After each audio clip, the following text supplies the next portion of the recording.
Hi English 110 students, I wanted to make this short video about balancing quotes with your own voice in the research essay.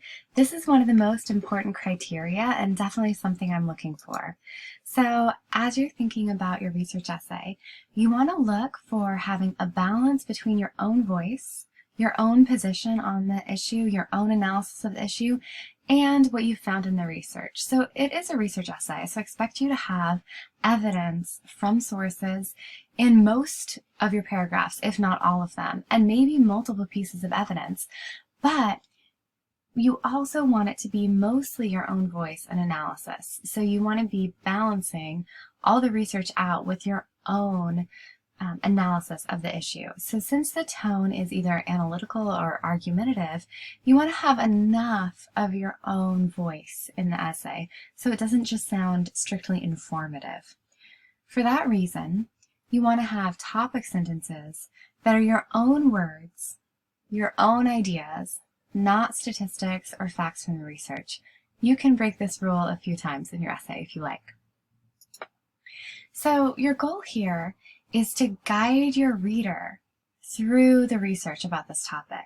You've found all this great information, you've synthesized it, you've come up with your own analysis, your own position, and when you're introducing those quotes, you want to go ahead and tell the reader what to think of those quotes or those facts and connect back to your thesis often. Often people will say you can think about this as the quote sandwich, where each time you have a quote, it's surrounded by your own words. So kind of the bread on the sandwich. So when you're introducing it, you want to give some context. Who said this? What's the context? What's the necessary background information? And then you'll quote. In your analysis, you want to connect back to your own opinion, your reasoned academic opinion supported by research, or your own position or your own analysis. This means that after a quote or an idea or paraphrase, you might support that idea and explain why. You might disagree. That's okay too. So there's some choices there. So here's an example of a research essay that was talking about how cannabis has really changed, and the new cannabis is definitely more potent than it used to be.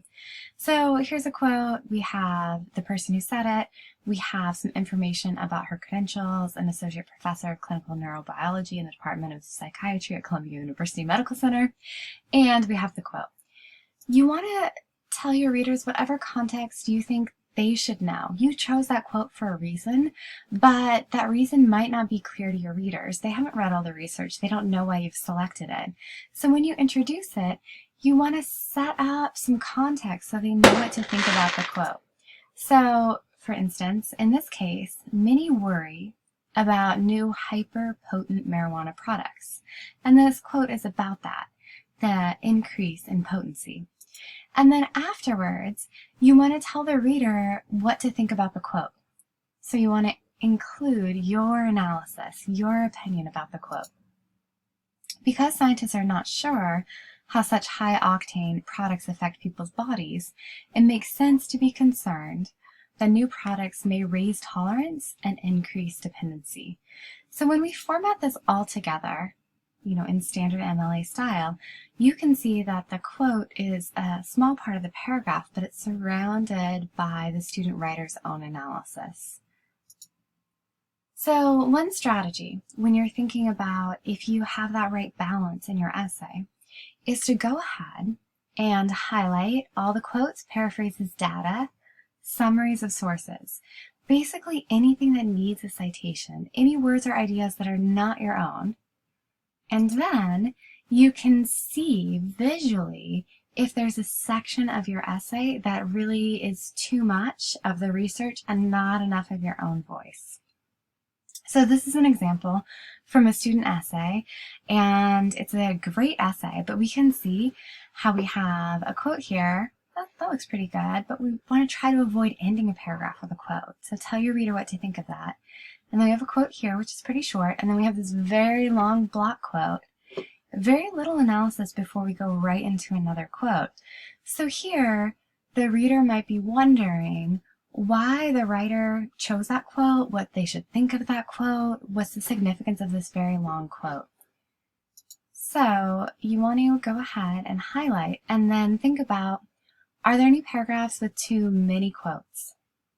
Are there any paragraphs that end in a quote? And how many block quotes do you have overall?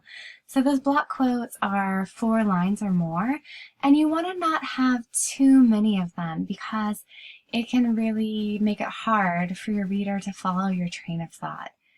So I hope that that kind of explains how you might check the balance, and you can do this in a Google Doc. You can just highlight things and then unhighlight later. Please feel free to reach out if you have any questions about this. I am happy to answer them. Thanks for watching this short video.